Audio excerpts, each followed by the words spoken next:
Happy New Year. Welcome into the room. Today we're going to be reading Trusting God Day by Day. This is January 1. Sorry for the crazy bedhead, but that's how you get me in the morning. January 1. Do your best with what you have. You shall not covet your neighbor's house, wife, his manservant, his maidservant, his ox, donkey, or anything that your neighbor has. That's in Exodus 20, verse 17. How do you feel about your life? Do you like it, love it, and enjoy it? Or do you hate it and wish that you had a different one than the one you have? Do you look at other people and their lives and wish you were them and had their lives? Do you want to look the way that they look, own what they own, have their career or their family? Or are you happy with the life God has given you?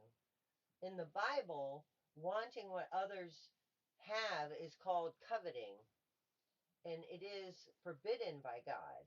He even included it in the Ten Commandments. You are never going to have anyone else's life. So wanting it is a waste of your time. You won't look like them either. So learn to do the best you can with what you have to work with.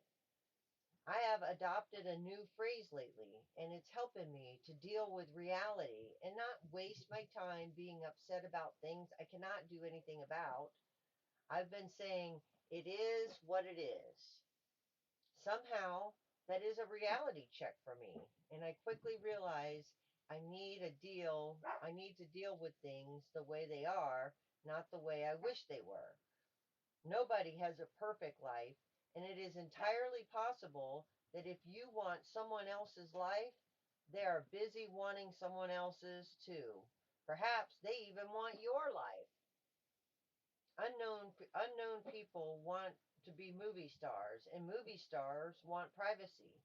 The regular employee wants to be the boss, and the boss wishes he didn't have so much responsibility.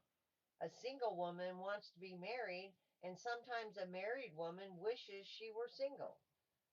Contentment with life is not a feeling, but it's a decision that we must make. This is a great message for the first day of the year. Contentment does not, listen to me, does not. Contentment does not mean that we never want to see changes or improvement, but it does mean that we can be happy where we are and we'll do the best we can with what we have. It also means we will maintain an attitude that allows us to enjoy the gift of life. Thank you so much for joining today. If God wants you to have if God wants you to have what someone else has, you can trust him to bring it to you. But first, you must be happy with what you have and do the best you can with it. That is such a great first day devotion. Thank you so much for being here and joining me. I hope that everyone is having a wonderful and blessed day so far. It's the first day of 2025, and we're super excited about that and where we're going this year.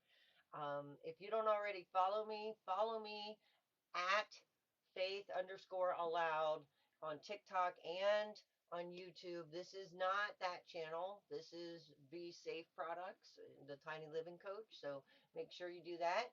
And if you or someone you love are in need of prayer, please put prayer in the comments section and I'll add you to my prayer journal.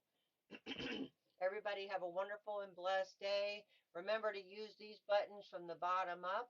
That'll help us to both grow and to cultivate like-minded individuals for our community.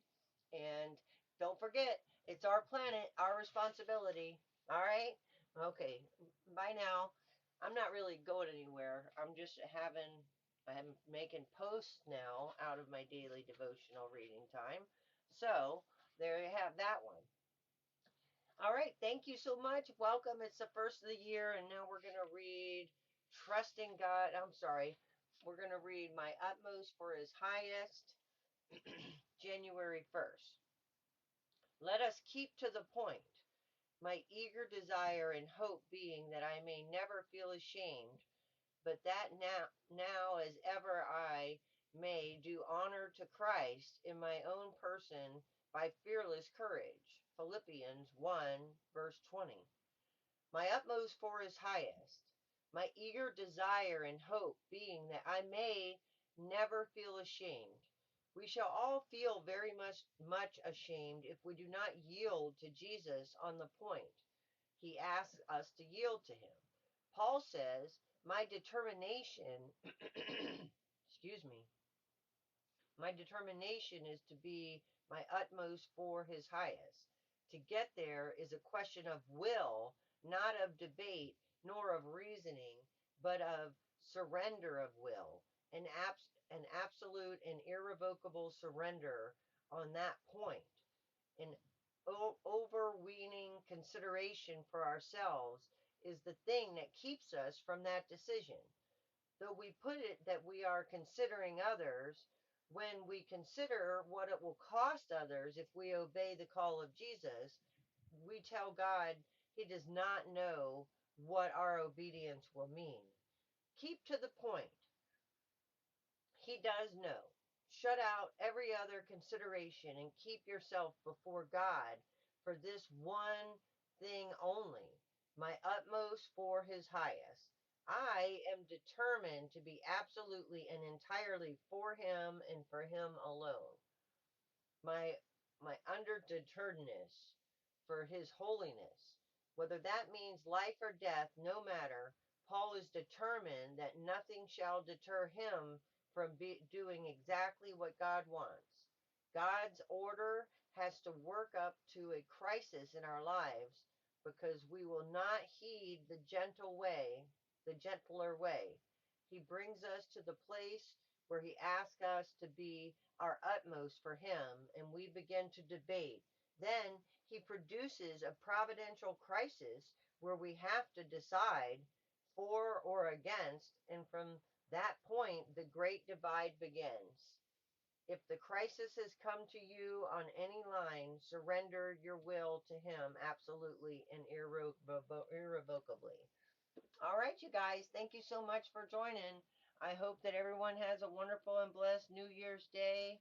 And I'll see you tomorrow at 7 a.m.